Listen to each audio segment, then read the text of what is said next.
All right, members. Resume sitting. It's time for questions to the Executive Office. We'll start with listed questions. Questions 1, 4, 6 and 9 have been withdrawn. I call Philip Brett. Mr. Speaker. First Minister. With your permission, can call you Junior Minister Early will answer this question. And 2 and 15 are being taken together. Yes, Mr. Speaker, with your permission, I will answer 2 and 15 together. We are pleased to confirm that funding of £1.6 million has been allocated for the Westland Community Centre in North Belfast. This new facility will provide services which will allow the community to access adult counselling, health and wellbeing events, after-schools clubs, special needs support and a focal point for local groups and programmes.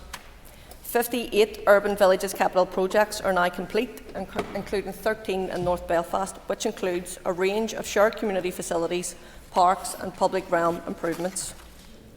As the project develops, TEO officials, together with Belfast City Council and Department for Communities, will continue to work collaboratively with Westland Community Group to help develop the capacity required to operate the new facility.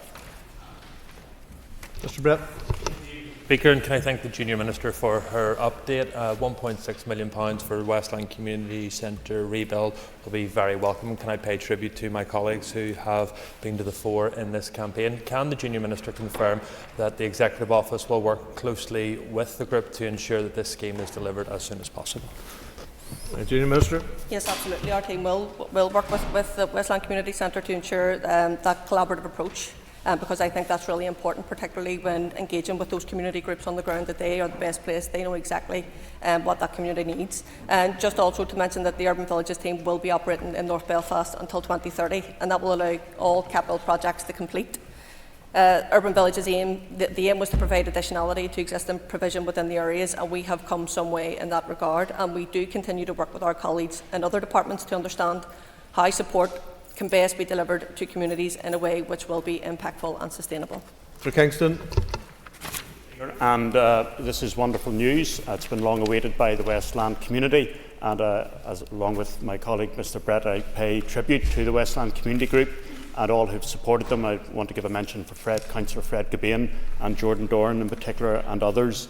They're a very active community group, very worthy of support, and I hope that the Junior Minister and colleagues will ensure the letter of offer goes out as soon as possible. I was checking with the Chairman, he hasn't yet received that, but hopefully it is virtually on its way and will soon arrive, and I would appreciate that could be chased up. And again, just to highlight, as the Minister said, the importance of ongoing support to the community group on an interagency basis. Minister. So, absolutely, and I also commend and everyone that you mentioned there, because as I said, working collaboratively and collectively with all the people on the ground is the most important, but we're happy to chase up in terms of for the letter of offer is for you. Carl Killian. I'm delighted as a North Belfast representative that at long last Westland Community has received the resources that it's entitled to and it deserves. But could the Junior Minister outline what other projects have been added to update the Urban Villages Capital Programme, please? Minister. Thank you, and I also thank the member for a question, and I acknowledge her interest in this work of the Urban Villages Programme and the promotion of good relations that you do more generally. And as the member knows, that work on the ground continues, with those local communities playing a vital role in shaping the projects and benefiting from their delivery. Alongside Junior Minister Cameron, from taking office, we have visited numerous sites, met organisations and witnessed the positive changes that have taken place as a result of the programme, both here in Belfast but also in Derry as well. And these projects are the building blocks for a shared, inclusive and welcome society. And I'm delighted to say that there have been 4 additional projects added to the Urban Villages Capital Plan. And those are the School of Music in Donegal Pass, the Market Arches in the Market, Westland Community Centre in North Belfast and the Realm Project in Derry. And these additional projects will be great assets and additions to those communities and will enable urban villages to meet the needs identified within the strategic framework for the urban villages area. None. Speaker. First Minister. Our public services are under severe pressure. Demand for services continues to rise alongside growing complexity of need. Funding is constrained and expectations for faster, digitally enabled, citizen-focused services are higher than ever. To meet the needs of all people in our society, we cannot keep doing things the same way. We must prioritise our available resources and transform how we deliver our services. The Executive's draft programme for government sets an ambitious change agenda and includes a specific reform and transformation priority. The Executive has recognised that we must take immediate action to stabilise and transform our services, to meet the needs of our citizens, grow our economy and protect our environment for future generations. A Reform and Transformation Delivery Unit was established in the Executive Office in October of 2024. This unit is in its infancy and its work programme is currently being developed. However, staff are already engaged in work to deliver the draft programme for government reform and transformation objective, and also to support the work of the Interim Public Sector Transformation Board. The unit will work across government departments and with partners in other sectors to ensure that the Executive's priorities get the focus and the resources that are needed. It will also have a key role in challenging the status quo, drawing in expert advice and driving and supporting the delivery of much needed reform. The unit is expected to be fully operational from the 1st of April 2025. Mr Dunn. Speaker, and thank the First Minister for her answer. Can the First Minister outline if the Executive has engaged with any other jurisdictions that do have a delivery unit in place to ensure that ours here can deliver efficiently and effectively? Yes, and I can tell you this topic comes up very frequently, particularly in relation to even last week we were at the British Irish Council meeting, and this is something that we were talking across all the jurisdictions because everybody's grappling with the same challenges and the same problems, and I think it's important that we learn lessons of good examples and good practice where it's there. So it's certainly something that the DFM and I are very keen to ensure that we work with partners, because I think that's important, drawing in that expertise from the outside, particularly across the private sector, build that kind of network of local and contacts that can actually help us to deliver and transform our public services. So I can assure you this is high up the agenda, and we are very open to learning from good practice from elsewhere where we think it's appropriate. Matthew O'Toole.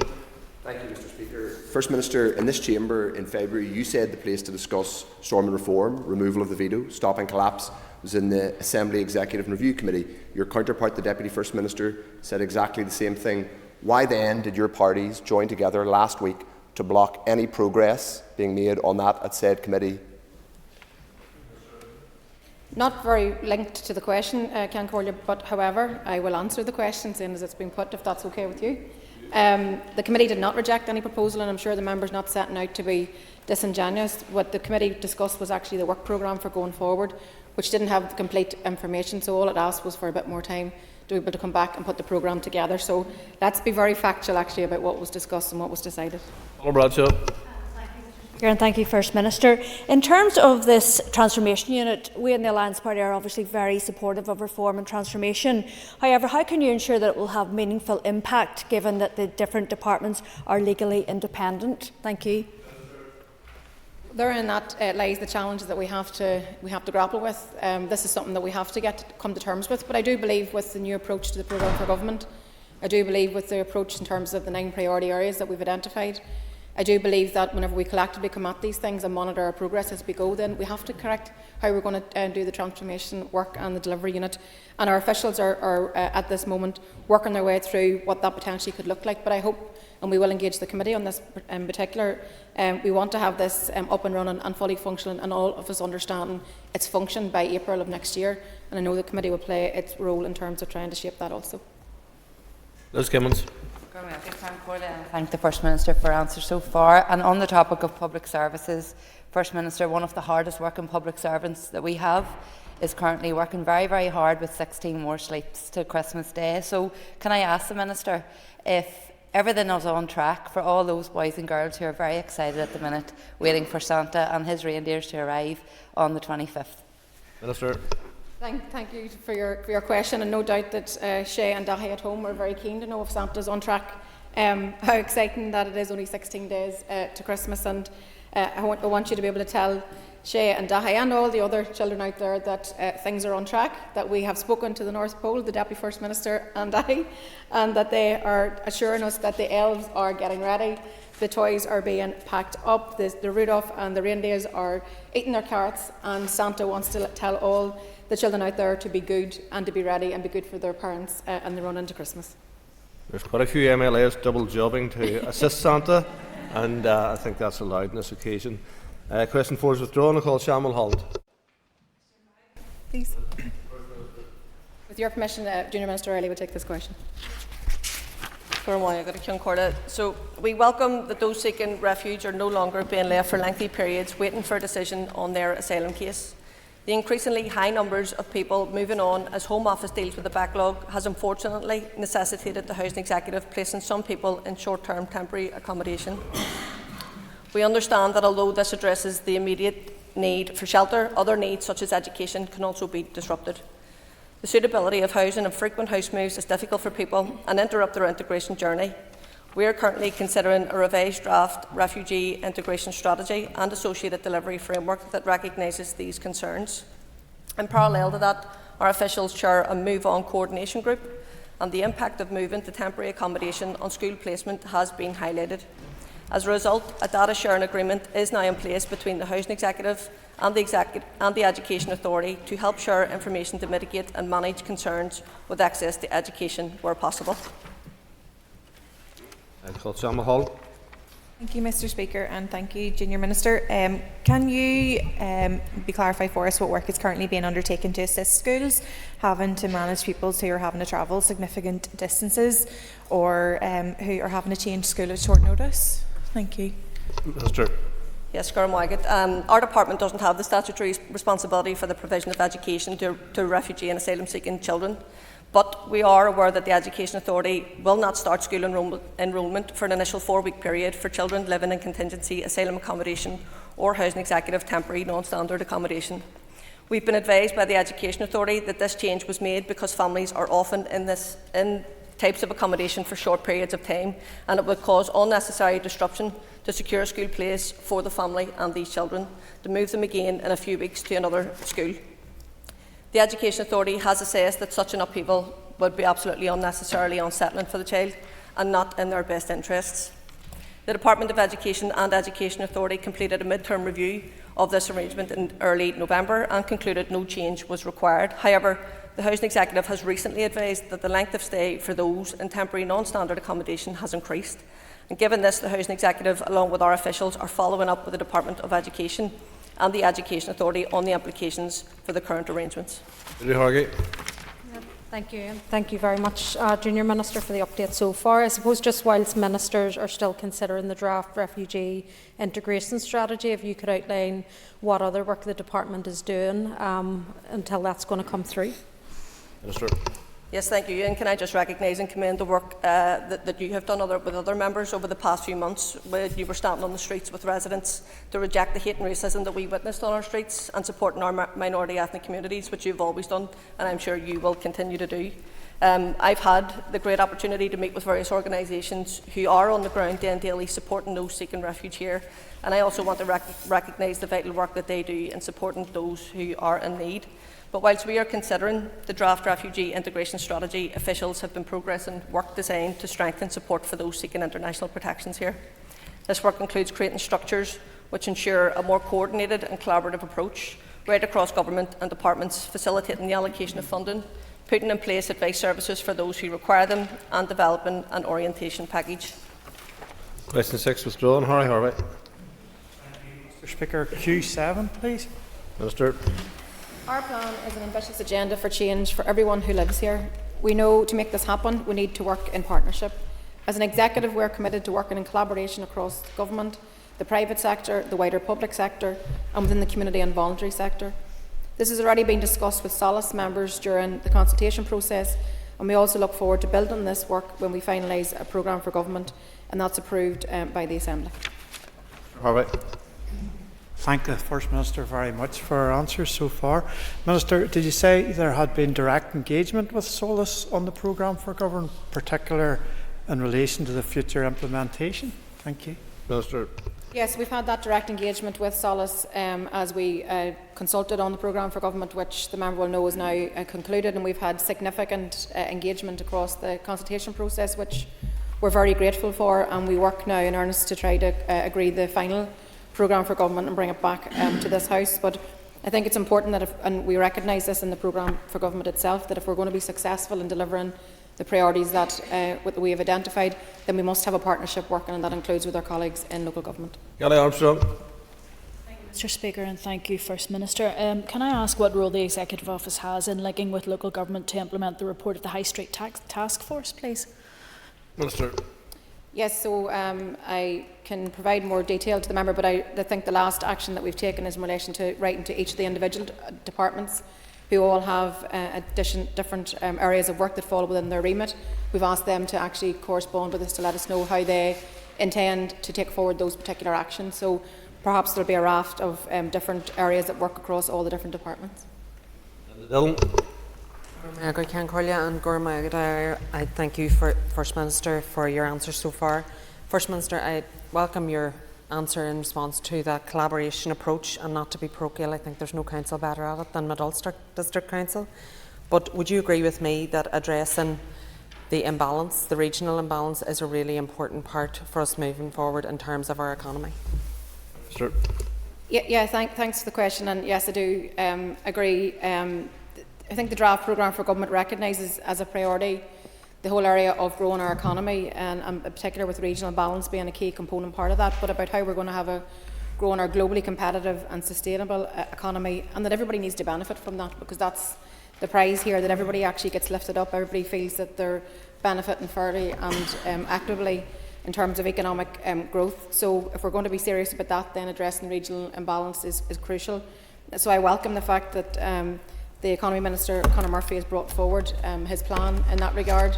I think that's going to lead to real tangible difference. And I think when you add that alongside delivery on items such as, or issues such as the A5, the commitment to the Stroul campus, the Derry and Strabane City deal, the Mid-Ulster growth deal, all the other growth deals that we have now been able to progress.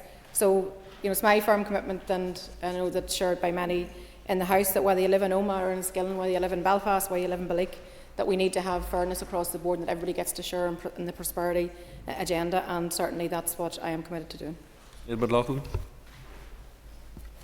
Minister, in relation to regional balance, £45 million has been put aside to support the local economic partnerships. Can you advise how much of this will be funding administration within the councils, and how much will actually go towards actual capital or other projects? I wouldn't have that detail. I mean, that would be within the gift of the Department of the Economy who make those allocations in terms of the breakdown of the funding. That wouldn't come directly under our own office. McGuigan. Case Deborah Hawk. Minister. The appointment of the Commissioners and the members of the Office of Identity and Cultural Expression is essential to the implementation of the provisions of the Identity and Language Act 2022, for which TEO is responsible. We are pleased to announce that panels have been established and that all 3 competition initiation meetings have recently taken place. This is a significant step in the process.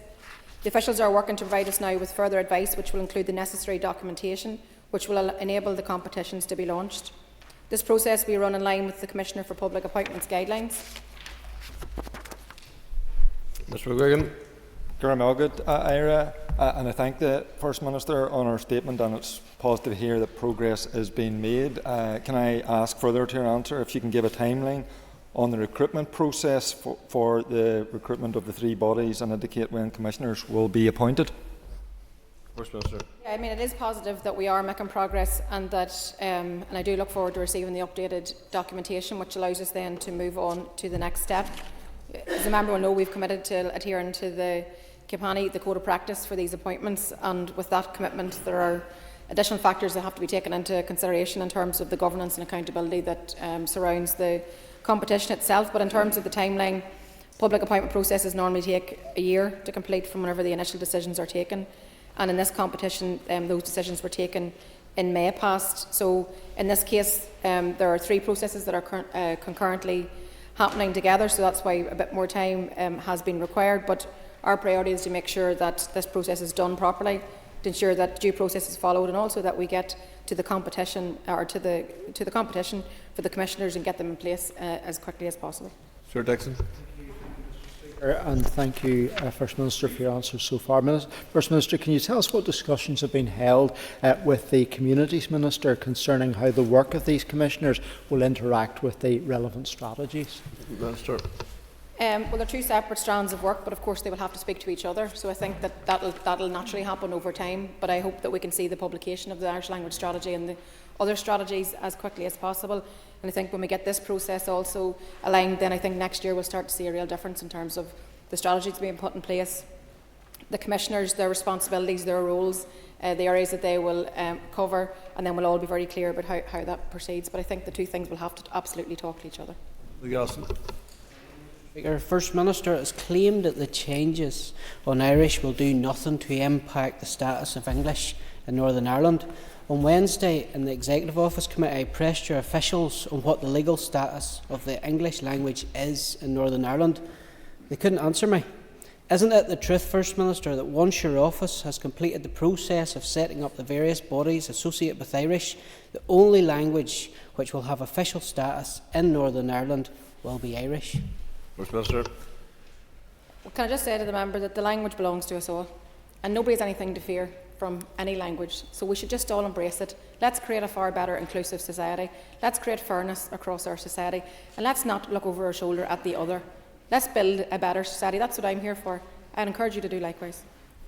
Question now is withdrawn. Colin Crawford. Mr. Speaker. The Executive Office is committed to effective consultation and engagement with everyone across society, including children and young people. Officials use a variety of consultation methods and documents that can be made available in a range of formats to ensure they are accessible. Recently, the Department took additional steps to engage with children and young people in its consultation on the Ending of Violence Against Women and Girls strategy and also on its review of the Race Relations Order. Our officials follow guidance in the Department's Equality Scheme and advice from the Equality Commission when preparing any policy consultation and equality assessment. Where policies are likely to have a particular impact on children and young people, officials also consider whether a child rights impact assessment is appropriate. This assessment, endorsed by the Northern Ireland Commissioner for Children and Young People, aims to embed children's rights considerations at the very beginning of developing legislation, strategies and also policies. The Child Rights Impact Assessment were recently undertaken in terms of the 24-25 budget and also the PFG and, as I said, the Ending Violence Against Women and Girls strategy also. We'll continue to use these as an appropriate consultation process where policies are likely to have a particular impact on children and young people alongside our commitment to deliver and embed our Section 75 duties. Mr. Crawford. Thank you, Mr. Speaker, and I thank the First Minister for answers thus far. First Minister, can I ask, are there any specific youth advisory roles or positions established within your department? Not to my knowledge in terms of being a specific role, but just I've outlined some of the areas where, when it comes to policy development, we are in fact engaging with young people. We thought it was particularly appropriate to do it to have a child right impact assessment, get the title right, for the programme for government and for the budget, because all those decisions will have an impact on young people. So we hope that we have the right tools as opposed to perhaps having people in post. But I will actually ask the question if we have anybody in particular, but I think it's more of a general duty on everybody within the department to ensure that our policies are fit to meet the needs of everybody. Thank you, Mr. Speaker. First Minister, the engagement of older people is also very important. Does she therefore have an update on the appointment of the Older People's Commissioner, with the current Commissioner actually leaving his post today? I don't have the update with me, but I'm happy to write to the member. But I can assure her that her own voice and others representing older people has been heard as part of the programme for government consultation, and we look forward to being able to advance the draft consultation. First Minister, do you agree that involving young people should include giving them the right to vote at the age of 16? And what steps have you taken since coming to office to make that happen? Unfortunately, electoral legislation is not under the remit of the Executive Office. I can tell you that as a party representative, I absolutely advocate votes at 16, and I don't think there's agreement across this House in terms of that topic, but we've had a debate. We've had the discussion. I certainly, individually, would always lobby an advocate for votes at 16, including legislative changes. Let's hope we get there someday. I think our young people should have a say and a stake in what we're doing here. Matthew Till. Thank you, Mr. Speaker. Minister. 7 executive bills have begun their passage through the Assembly, and it's our expectation that, subject to the consent of the Assembly, All the bills included in the Executive's initial legislation programme for 24-25, which was announced back on the 23rd of May, will be introduced during this 24-25 session of the Assembly. Some slippage is, however, likely to the introduction of certain bills within the timescales that were originally estimated. Further bills will be introduced in the first quarter of 2025, but we share the Assembly's disappointment that there has not been greater progress to date. However, it is important for the underlying policy issues to be resolved and finalised so that a bill can be presented to the Assembly in as complete a form as possible. We intend to make a statement to the Assembly on the full 24-25 programme in the new year. This will include an update on all of those bills that are already being announced. We're going to continue to work with Executive colleagues to ensure that outstanding bills are introduced in a timely manner to meet the commitments set out in the Executive's legislative programme. Mr. Speaker, Minister, you're very keen to talk about Santa Claus's delivery. You haven't been so keen to talk about delivery of the Executive legislation programme. And to be clear, you referred to it as the programme for 24-25. You didn't call it that whenever it was published in a statement to this Assembly.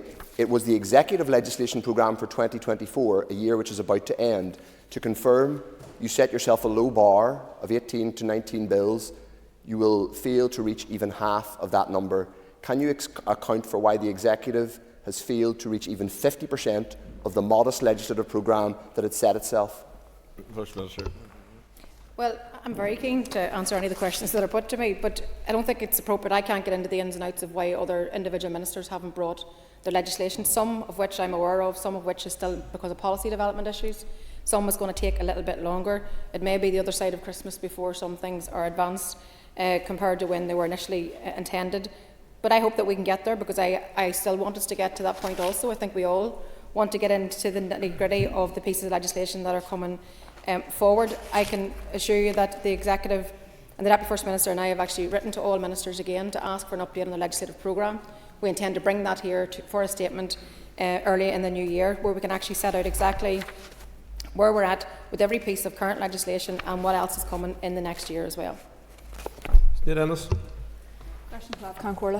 Minister. Following a public appointment process, we have agreed the successful candidate for the post of chair and 3 successful candidates for board member posts, but we're currently considering the paperwork to make the formal appointments, and will announce this when letters have issued to the candidates. Ms. Ennis.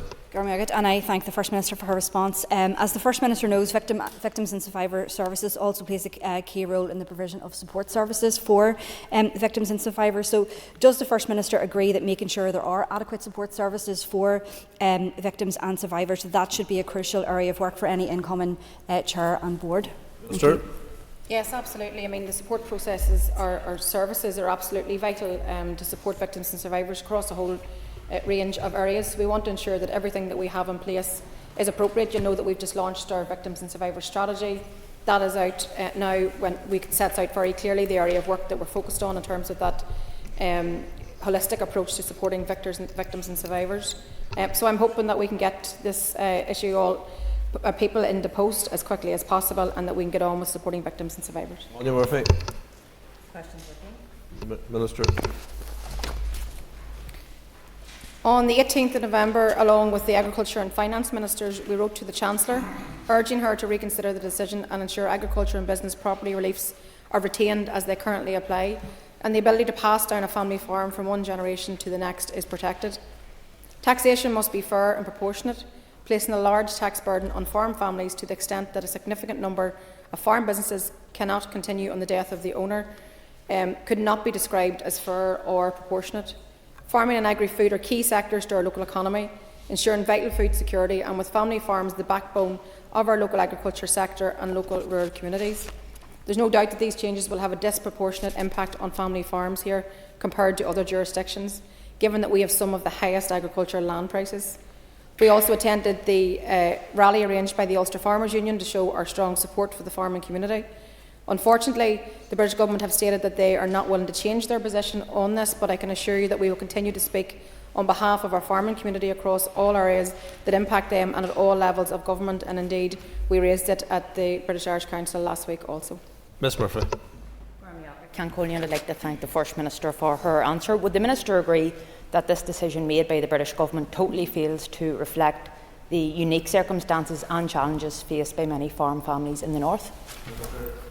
Yes, I agree. I don't think it takes into account just our local situation here and the fact that we do have the highest agricultural land prices, so it does disproportionately impact on our farmers here and our farm families. So we've been very vocal about it. We'll continue to be very vocal about the issue. We need to have the flexibility built in around our own local circumstances, and we will take every opportunity to raise that. We know the Finance Minister has done so, we have collectively also, and we will continue to do so. We now move to topical questions. I call Matthew O'Toole. Speaker, First Minister, to stick with the theme of the legislation programme for 2024, which will not be delivered or even half delivered, you said a moment ago that you can't get into the detail of why individual bills have not yet been introduced into the Assembly. But you were the person who launched the legislation programme. You listed every single bill that you said then would be introduced into the Assembly. So can I ask, to repeat, why are these bills not going to be why is the Executive's legislation programme not even going to be 50% delivered for 2024?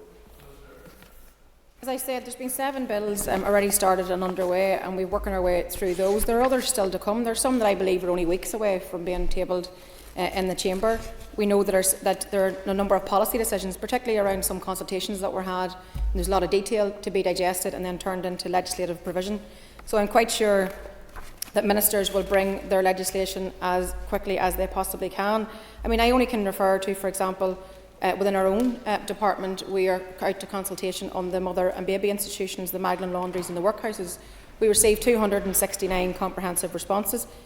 I don't want to rush that. I want to get it right. I want to do it timely, but I also want to get it right. So we will keep working our way through that, and I know that's similar for other ministers. I also said to you earlier that we've already started this work. We've reached out to all the departments. We've asked them for reasons as to why there has been delays, and we also have asked for a time frame for when things are coming forward. So I will be making a statement, both the Deputy First Minister and myself, in the new year around what exactly this picture looks like for the year ahead.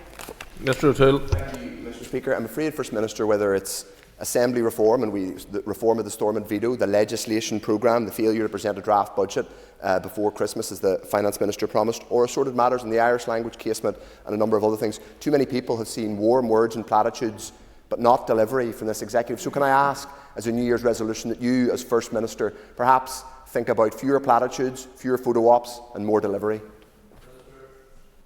Well, it's a far cry from constructive opposition, Matthew, I would tell you that. I'm very pleased, actually. We're coming up to 1 year anniversary of this institution.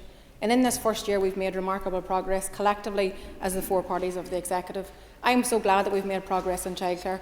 I'm so glad that we've made progress in terms of regional balance. I'm so glad that we've been able to bring forward the budget, and we're currently working through the next budget. I'm so glad that we've consulted on a programme for government. I am glad that we've made progress on the A5. I am glad that we continue to make progress that makes a real difference to people's lives on a day basis. And I think whenever we reflect on all of that, we need to just keep doing it. We need to keep doing more of it, and I want to do more of it, and I will work with everybody constructively in this chamber to ensure that we deliver for the people that we collectively serve. I think whenever we reflect on what we've been able to achieve in this first year, I look forward to the next 2 years of this mandate to see we actually deliver even more in terms of what we set out we wanted to achieve together. Peter McReynolds. When will we hear about options on the establishment of an expert-led infrastructure commission? Minister. So I think I had maybe there might have been a written question perhaps to yourself at some stage recently. Yeah, so it's still that position that we had received the review of SIB review, and we hope to be able to bring forward proposals in this area, but particularly because we'll be bringing forward the investment strategy, and it's important that this is also aligned and part of that as well. Mr McReynolds. I thank the First Minister for her response. First Minister, Northern Ireland Water is facing monumental challenges. An urgent oral has been submitted today on congestion pressures in Belfast City Centre. DFI officials are fielding questions on Nolan this morning. The York Street interchange remains in limbo. Will we see an options paper tabled for a decision by the Executive in January or even the first half of next year? Sure. I missed what you said, an options paper in relation to wastewater infrastructure. Yeah, well, I know there's an urgent question for DFI today as well, but I think that this is one of the biggest issues I think that we have to grapple with as an Executive. Investing in wastewater infrastructure is going to take huge investment after decades and decades of underinvestment in our infrastructure. We have to do this, otherwise we won't be able to build homes, we won't be able to support local businesses to deliver. So this is something that I think we're all fixed and have our minds fixed on in terms of something that we need to find a solution for. The Infrastructure Minister has already brought forward some areas, I think, like the SUDS legislation, for example, which is going to help us to drain some of the water. There's not one solution to this. There's probably 3-4 solutions on the table. But I think, yes, we will continue to see progress in this area. We have to. We don't have a choice. We have to fix wastewater infrastructure, and I am determined to work with other ministers in which to do so. Maurice Bradley. Thank you very much, Mr. Speaker. I thank the First Minister for her answers so far. Can I ask the First Minister and Deputy First Minister if they would agree with me that over 2,000 temporary promotions across all executive departments is excessive, to say the least, and would not happen in the private sector? Can I ask the First and Deputy First Minister what plans are in place to reduce the number of temporary promotions throughout all departments by advertising employment opportunities within the civil service to fill positions based on skills rather than appointments by design? Minister. I can really make a general point on that, given that the remit in terms of civil service employment falls under DOF, but I can say to you that where we have temporary promotions, we should move to make them permanent, or positions, we should move to make them permanent, and that should be the same. We should have proper workforce planning that we insist right across public service. We should have that in our civil service also. So where there are issues, then we need to find solutions to them, but that's really comes under the remit of DOF. Mr. Bradley. The First Minister for her answers, but I think it's important that we make this move to advertise jobs within the civil service and make appointments, either new appointments or the temporary appointments that exist, make them permanent. But it's something that has to be done sooner rather than later. Over 2,000 temporary appointments is too much. Thank you. Just a general point, I think I can agree with that, yeah. Neil McAllister. I want to ask the First Minister, you referenced the consultees and the people who responded to the mother and baby homes inquiry, in particular the consultation, but I wanted to ask if your department have had any engagement across the diocese in Northern Ireland, the Catholic Church, regarding their role, particularly within the mother and baby homes inquiry and the religious run institutions. So not in relation to the programme for government consultation, obviously, but previously I have, certainly as Deputy First Minister, had met with the religious institutions, but that was in relation to their contribution, and we need to continue to do that where appropriate. As you will be aware, there is currently negotiations underway in terms of trying to ensure that the institutions all pay for the support that we need to be able to provide to those victims and survivors, and that's a work in progress for us through a work that's being led independently of ourselves. But where appropriate, then yes, we will be engaged, and my door will always be open in terms of making sure that we work with everybody, particularly when it comes to, as you know, we're going to be looking at clerical abuse and the research that's now currently out being done across our universities, and we need to now bring that forward. Mr. McAllister. Minister, for her answer. You will be aware that, of course, the preservation of documents it will be very important for many mothers and babies who were adopted out of the mother and baby homes. But there's other preservation of documents that needs to be maintained, and particularly those held by the Catholic Church that I previously mentioned on the floor of this House. And could the Minister then confirm whether her department has issued any correspondence to the relevant bodies to make them aware of the law that was passed in the previous mandate regarding the protection of those documents, and whether there has been positive correspondence in response to that? So that I don't give you misinformation in terms of who exactly we have contacted, but I have no doubt that that was work that was followed up, given that we had this protection. And I can assure you that we raised this issue because, as we know, this is an issue right across this island. We raised this again at the North-South Ministerial Council also, because it's important that that right across both jurisdictions these records are protected and that there are no more diminution to them. So I can assure you that we're still working on that, but I'll write to the member with more information. John Buchanan. Mr. Speaker, First Minister, can I ask what was your motive for seeking to contact the chair of the TEO committee prior to your meeting with the committee the following day? Minister. Sure, I've dealt with this in the committee itself. Mr. Buchanan. I don't think I can thank the Minister for a response, but what I would say, would the Minister agree that these actions were wrong and would be perceived as a bid to influence the chair of the committee to achieve her desired outcome, to close down the opportunity for committee members to conduct their scrutiny role? And will she commit to refraining from such actions in the future and be open and transparent in all cases? No, I don't agree. Pat Shane. Corla, could the First Minister update us on last week's British-Irish Council meeting? Yes, the Deputy First Minister and I and the Economy Minister, and the Agriculture Minister all travelled to Edinburgh to be part of the BIC meeting. The Taoiseach, the Taoiseach, Prime Minister, Scotland, Wales, were all there, and it was a conversation in terms of the just transition financing, the just transition, something that we're all, I suppose, all faced with the same challenges, but also with the opportunities that come with green growth. So it was a hugely important opportunity for us to discuss issues facing ordinary workers and families across these islands. We were able to raise our own approach and to discuss our own approach in terms of what we're doing here in terms of the climate agenda, but also equal to that, we were able to make the case around what we're trying to do around developing our budget programme for government and making the case directly to Prime Minister Keir Starmer that our public services deserve proper funding and that we need a proper funding model.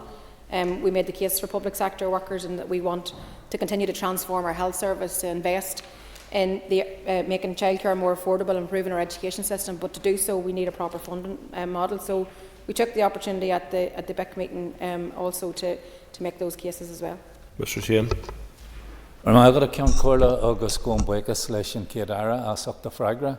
Would the First Minister agree that the North, South and East West bodies are important pillars in the architecture of the Good Friday Agreement? Yes, absolutely. I mean, it's the North-South Ministerial Council, the British-Irish Council, all these bodies established under the Good Friday Agreement remain key component parts, and they all must work. And I think we take these opportunities that are presented to us to learn from each other, to share good practice, to learn in terms of things that work or don't work. But these bodies themselves, in many forms, will always work to boost tourism, attract investment, encourage business development, but just really help people to flourish right across these islands. So I think that these bodies are so beneficial to us and we get so much from them, and I hope that we can continue to grow and learn and even enhance the work that we do across all of the different bodies and pillars of the Good Friday Agreement. Mr. McHugh. Minister, could you outline for us how the Department shares data in order to better inform the policy development process?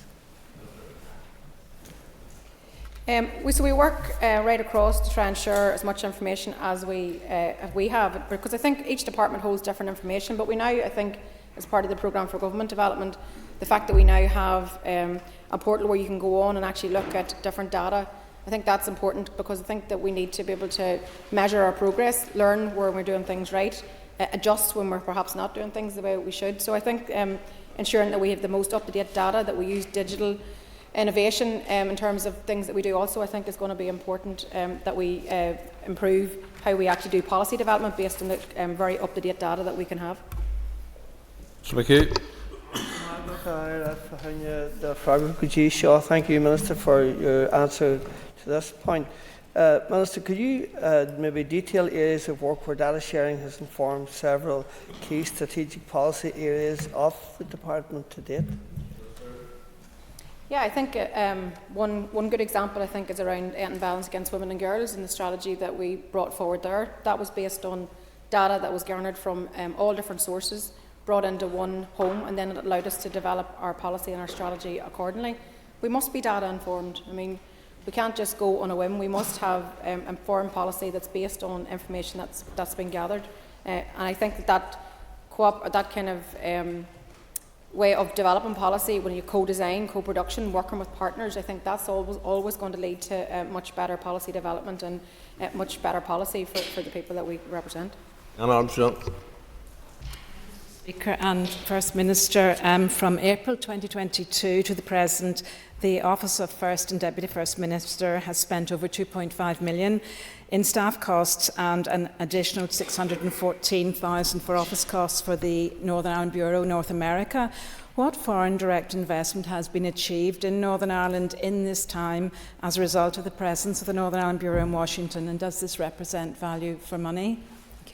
First Minister. Well, I wouldn't have those specific figures with me, but I can say that the office does represent value for money. I believe that insofar as the office we have in Washington, the office we have in Brussels, and I think that it's important that we have networks But alongside that, remember that the Invest NI have premises all over as well internationally, and that gives us a global footprint in order to obviously attract trade and drum up business. And certainly since we've come back in February of this year, our message on that front has certainly been that we're open for business, that we're ready to trade, that we have something good to offer, that we have a highly skilled workforce, that we have an educated young population. And those are all unique selling points. The access to both markets, huge selling point for us.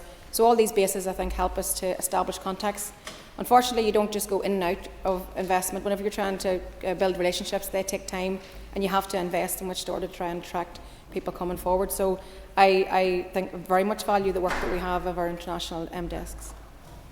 Thank you. We now move to questions to the Minister for Health. Questions 1 and 5 have been withdrawn, and I call Ciara Ferguson. Question.